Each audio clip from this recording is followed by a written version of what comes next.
আগামী কালকের মধ্যে এই সরকার ক্ষমতায় থাকবে কি থাকবে না তার সিদ্ধান্ত বাংলাদেশের জনগণ নিবে। জুলাইয়ের শক্তিরা যদি আজকে প্রকাশ্য দিবালোকে তাদেরকে এরকম পেটানো যায়, তাহলে আওয়ামী লীগ ক্ষমতায় নাই এইটা আপনাকে কে বললো? জুলাই আসলে তো আমরা হারাই ফেলছি, আমাদের কাছে তো জুলাই নাই। এর সর্বশেষ নিকৃষ্ট প্রমাণ আজকে রাতে আমরা যেটা দেখলাম, মানে আসলে বলবারই ভাষা নাই। যে নুরুল হক নূর তো মানে যে কেউ না, মানে এর মানে যে কাউকেই এভাবে পেটানো যাবে এইটা কোনো কথা না। আমরা সবাই বারবার নুরুল হক নূরের ভিডিওটা দেখছি, কিন্তু এইখানের ইমার্জেন্সিতে ইসলামী ব্যাংক হসপিটাল কাকরাইলে অন্তত 50 জনের অধিক প্রচণ্ড অসুস্থতা নিয়ে ওখানে আছেন।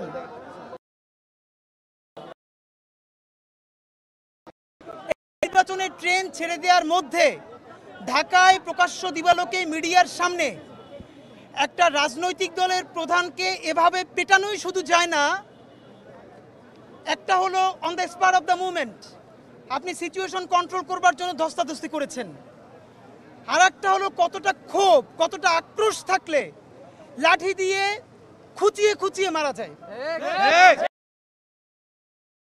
আছেন সাথে অনেকে প্রচণ্ড অসুস্থতা নিয়ে আছেন। আমরা মনে করি আমাদের সবার রাজনৈতিক মতানৈক্য আছে, আমাদের অনেক ঝগড়াঝাটি আছে, কিন্তু বাংলাদেশের স্বাধীনতার সার্বভৌমত্বের প্রশ্নে আমরা পুরো বাংলাদেশ আওয়ামী ফ্যাসিবাদের বিরুদ্ধে ঐক্যবদ্ধ।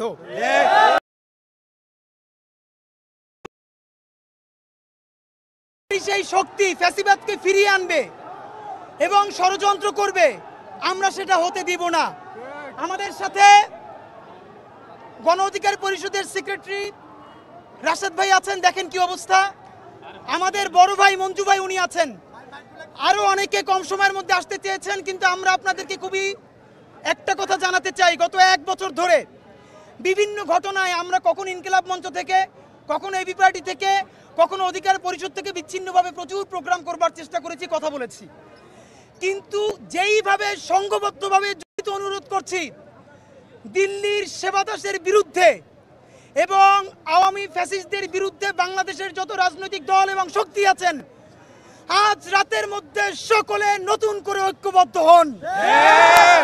ভাইরা আমার, আমরা যদি ঐক্যবদ্ধ হতে না পারি, বাংলাদেশ বাঁচবে না, স্বাধীনতা বাঁচবে না, সার্বভৌমত্ব বাঁচবে না।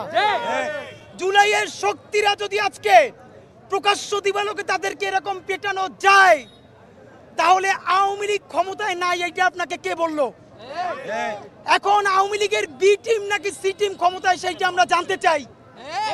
ভাইরা আমার, মঞ্জু ভাই নির্দিষ্ট একটা সময় ঘোষণা করবেন, আমরা সবাই নিজেরা একসাথে হয়েছি, সেই সময়ের মধ্যে কোনো একক উপদেষ্টার কথা বলছি না, পুরো সরকার এইখানে কারা হামলা করেছে প্রত্যেকের ফুটেজ আছে, সে আর্মি হোক, পুলিশ হোক, অন্য যে কোনো বাহিনীর হোক, আমরা জানি না। আমরা খুবই দায়িত্বশীল আচরণ করছি। আমরা চাইলে এখন ঢাকাকে অচল করতে পারতাম, আমরা চাইলে এখন প্রচন্ড এমন পরিস্থিতি তৈরি হতো যেটা সামাল দেওয়া সরকারের জন্য ক্ষতি হতো। আমরা সেটা চাই না, আমরা দেশের স্থিতিশীলতা চাই। এর মানে এই না জুলাইয়ের এই শক্তিগুলোকে পিটে রক্তাক্ত করলেও আমরা সংযম দেখাবো, আর সেইটার মাধ্যমে আপনি আওয়ামী লীগকে ফিরিয়ে আনবেন, সেইটা আমাদের জীবন থাকতে হইতে দিব না। সুতরাং বন্ধুরা আমার, নুরুল হক নূর এবং তার বন্ধুদের উপরে যেই হামলা হয়েছে, এই তার নেতাকর্মীদের উপরে যে হামলা হয়েছে, এই হামলা তার একক তার উপরে হয় নাই, মঞ্জু ভাইয়ের উপরে হয়েছে, ইনকিলাব মঞ্চের উপরে হয়েছে, সারা বাংলাদেশের স্বাধীনতার সার্বভৌমত্বের পক্ষের শক্তির উপরে হয়েছে।